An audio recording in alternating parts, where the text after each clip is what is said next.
In today's 5 essential beading tools video, we're going to be looking at how simple it is to create your own earrings. So I have these really gorgeous blue heart pendants. They're glass, a lampwork, and they have a silver foil material inside that makes the glass look extra specially shiny. Since they're pendants and they already have a loop on top, I could just, put that on an earring wire and, close that up and I would just be done. Certainly you can do stuff like that, very simple, but I have kind of long hair and a small earring like that is just not going to show up very well. So I'm going to show you what I would do to make that longer. So I have an eyepin, and an eyepin is just a kind of a stiffer wire pin with a loop that can be opened down here, and it's fairly long, so I can make kind of a dangle or a pendant. I've picked out some beads that go with my blue glass pendants. These are 4mm Czech glass Cobalt beads with an AB finish. AB means Aurora Borealis, so it's kind of a coating that makes it shiny. And then I have a gold-plated pewter bead that's kind of like a disc. And then I'm going to use one more of the Aurora Borealis blue beads, and I'm going to stack that above my heart pendant so that it hangs down a little bit farther and has a little bit more movement on the earring. Now we're going to take this little stack of beads on a pin and turn it into a link so it can go between our ear wire and our pendant. The way you do that, and some of this comes with, just experience of doing this a long time, I need to make a loop that's the same size as what's on the other end of the beads. I need to cut this pin off, and you kind of get used to how much material you need. When you're starting, you should probably have a little bit too much, and then you can, nibble off the amount that you need to get the loop to end up the right length. But I'm going to go with just a little under 1/2 inch and cut that off. And then I'm going to take my round-nosed pliers and I bend back against my thumbnail and just twist a loop. And you can see that even I made it just a little too long. So that's good. We're going to show how you adjust that length. Cut just a little bit more off.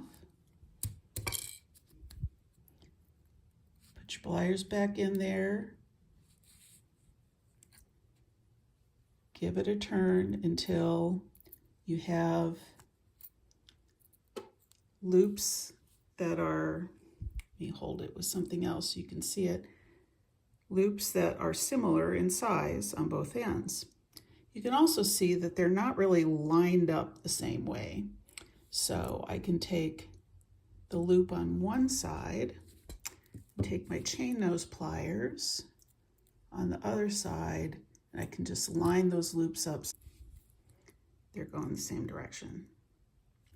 All right, now we hook everything up. We open the loop on this link to the side. We don't open it out. We don't want to deform the shape of the loop. So we open that to the side, hook it to our pendant, and then close it back down so that it's a loop again. Then on the other side, you can either open the loop on the link, or you can open the loop on these ear wires. They tend to have the opening on the inside or the back, but various ones are designed in different ways. We'll keep it simple. We'll just take that link that I just made, bend it to the side to open up the loop, slip the ear wire on there, and close it up. Now, if you have a pendant that has a front and a back, you need to be careful which way you align it with the ear wire on top, but mine are the same all the way around, and in fact they'll kind of spin a bit, so it doesn't make any difference in my case. Now you can either start with 2 short eye pins so that you don't have to form the loop on either side, or like in my case, my eye pin is fairly long. I can just use the part that I cut off to make the loop, and then I will stack my beads on this, and I have enough material here that I don't have to use a second eye pin. And I'm going to talk in the notes a little bit about the kind of findings that I'm using. This happens to be a gold-filled finding, so they're a little spendy, and you want to get the most you can out of each one. I'll link these in the notes so you can find them if you want to do gold-filled. But you can see that there's plenty of material here. In fact, I'll have to cut a little bit of the pin off the end to form the last loop. I'll link you over to similar findings in gold-plated, which is much more affordable and probably the thing you'll want to start with when you're just getting used to doing beading.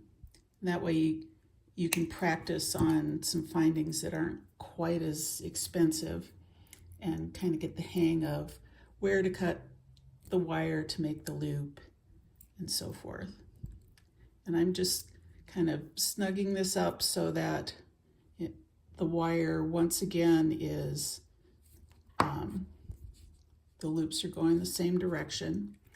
So chain nose on one side, round nose on the other. Just adjust that so they're going the same direction. I decided on this project to use gold colored findings because my pendant beads have this brass loop going through the bead, and I wanted to stick with that gold color.